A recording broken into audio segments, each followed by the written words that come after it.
Hello guys! Welcome to my vlog and this is Lizelle. Problema ba kayo sa ulam?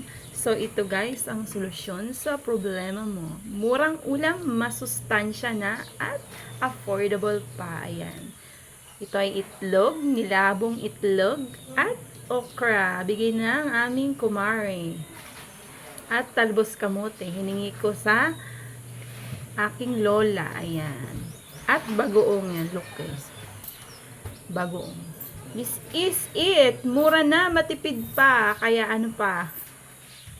Ano pang gusto mo? Ang sarap. Tapos kanin. Tikman mo, Queen.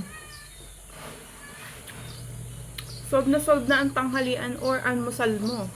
Kaya dito sa probinsya, masipag ka lang ang hingi.